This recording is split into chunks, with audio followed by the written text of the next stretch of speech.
반갑습니다. 6일 금요일 새벽을 하나님께 올려드립니다. 찬송가 552장 아침 해가 돋을 때 함께 찬송하겠습니다.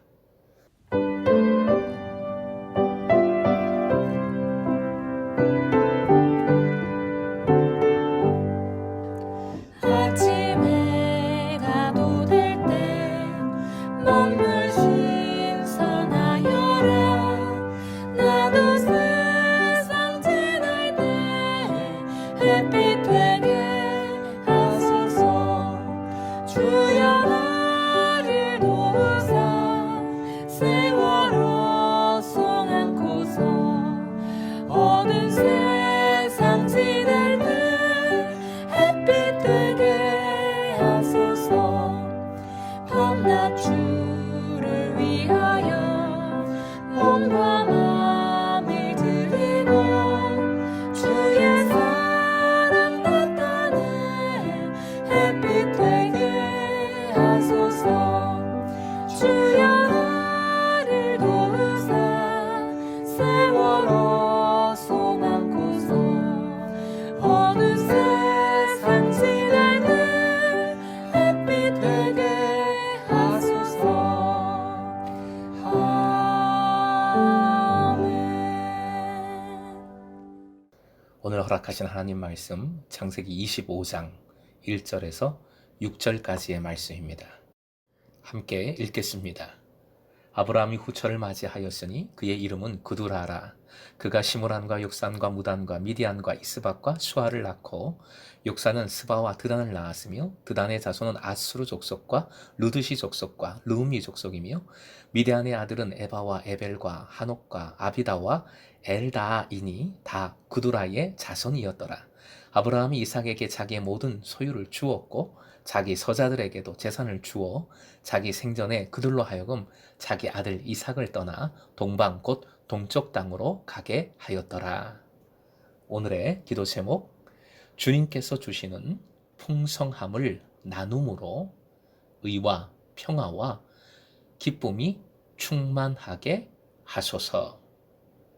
주님께서 주시는 풍성함을 나눔으로 의와 평화와 기쁨이 충만하게 하소서. 창세기의 특징 중 하나가 족보가 북엔드 역할을 한다는 것이지요. 즉 뭔가를 마무리 짓고 다른 시작을 알리는 칸막이 역할을 족보가 하는 겁니다. 본문의 족보도 동일한 역할을 합니다. 아브라함의 시대가 마무리됨을 보여주고 있습니다. 동시에 더 중요한 것, 족보를 통하여 알려주시는 뜻이 있습니다. 창세기 17장 4절부터 6절까지 화면 보시고 함께 읽겠습니다. 보라, 내 언약이 너와 함께 있으니 너는 여러 민족의 아버지가 될지라. 이제 후로는 내 이름을 아브라함이라 하지 아니하고 아브라함이라 하리니 이는 내가 너를 여러 민족의 아버지가 되게 함이니라. 내가 너로 심히 번성하게 하리니 내가 네게서 민족들이 나게 하며 왕들이 네게로부터 나오리라. 바로 이 약속의 성취를 보여주는 것이 오늘 본문의 족보이지요. 족보는 아브라함이 열국의 열방의 아비가 되었다는 것의 증명인 겁니다. 1절의 후처 구두라라는 이름은 향기라는 뜻을 가지고 있습니다. 2절부터 4절 구두라에게서 얻은 6 아들이 나옵니다. 하가를 후처로 얻었다가 그리 고생했는데 어려움을 겪었는데 왜 또 후처와 서자들이 필요한가? 의아해할 수 있겠지요. 이러한 의아함은 21세기에서 지금에서 바라본 관점에서 나온 것이고요. 이 말씀 당시에는 자녀, 특히 아들이 많으면 많을수록 좋은 겁니다. 무엇보다 미리 말씀드렸지만 그두라의 아들들은 약속의 성취이고 약속으로 인하여 주시는 풍성함을 뜻하는 것입니다. 바로 이 풍성함이 오늘 본문의 핵심입니다. 요한복음 10장에 기록된 예수님의 은혜로운 말씀이 있지요. 내가 온 것은 양으로 생명을 얻게 하고 또 더 풍성히 얻게 하려는 것이라 말씀하셨습니다. 사랑하는 금성의 제자 여러분, 아브라함에게 풍성함을 주신 하나님이십니다. 열국의 아버지가 되게 하셨습니다. 그랬더니 5절부터 6절 아주 중요한 표현이 나와요. 아브라함이 이삭에게도 주었고 서자들에게도 주었습니다. 주었다는 표현이 반복됩니다. 하나님께서 아브라함에게 풍성히 주셨기에 아브라함은 모든 아들들에게 줄 수 있었습니다. 더 나아가 복의 근원으로 세상에도 줄 수 있었지요. 풍성히 주신 것, 그리고 풍성히 받음을 인정하는 믿음, 나누는 믿음이 조화를 이루고 있는 겁니다. 사랑하는 금성의 제자 여러분, 하나님 나라는 풍성함과 기쁨입니다. 성숙한 신앙은 오히려 먹고 마시는 기쁨, 다른 세상의 기쁨도 당당하게 누릴 줄 아는 신앙입니다. 예수님의 첫 번째 기적이 가나안 혼인 잔치, 잔치에서 물을 포도주로 만드신 것임을 우리는 꼭 기억해야 하겠습니다. 그리스도인의 삶 속에 십자가, 고난, 그것과 더불어 영광, 승리, 기쁨이 함께 균형을 이루어야 함을 보여주시고 알려주신 겁니다. 이것이 진짜 성숙한 믿음입니다. 성숙한 믿음에는 근본이 정확하기 때문에, 목적이 견고하기 때문에 뭘 하든 흔들리지 않습니다. 세상 기쁨에 휘말리지 않아요. 로마서 4장 17절 말씀 화면 보시고 함께 읽습니다. 하나님의 나라는 먹는 일과 마시는 일이 아니라 성령 안에서 누리는 의와 평화와 기쁨입니다. 아멘. 먹고 마시는 일은 무시하면 안 됩니다. 입이 열려야, 코밑이 열려야 코이노니아가 제대로 되지요. 하나님 나라를 이루는 훌륭한 도구가 먹고 마시는 일이에요. 하지만 목적이 되어서는 안 되지요. 하나님 나라의 의와 평화와 기쁨을 목적으로 삼아야 합니다. 사랑하는 금성의 제자 여러분, 하나님은 풍성하시고 예수 그리스도를 통하여 그 풍성함을 주셨고 또 주고자 하심을 믿으시기 바랍니다. 소망을 두시기 바랍니다. 우리가 의와 평화와 기쁨을 누리도록 하고자 하시는 겁니다. 받은 풍성한 복이 무엇인지를 아는 게 중요하지요. 인정하는 믿음이 참 중요합니다. 풍성한 복이 무엇인지를 헤아려 모든 것이 하나님께서 주신 은혜임을 감사하십시오. 그리고 그 풍성함을 나누는 삶, 그 복된 길을 걸어가십시오. 받는 것보다 주는 것이 복됩니다. 그리하여 하나님 나라의 의와 평화와 기쁨을 누리고 전하십시오. 오늘도 여러분의 삶의 자리를 주님의 풍성함으로 물들이는 여러분 되시길, 가득 채우는 여러분 되시길 주님의 이름으로 축원드립니다.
주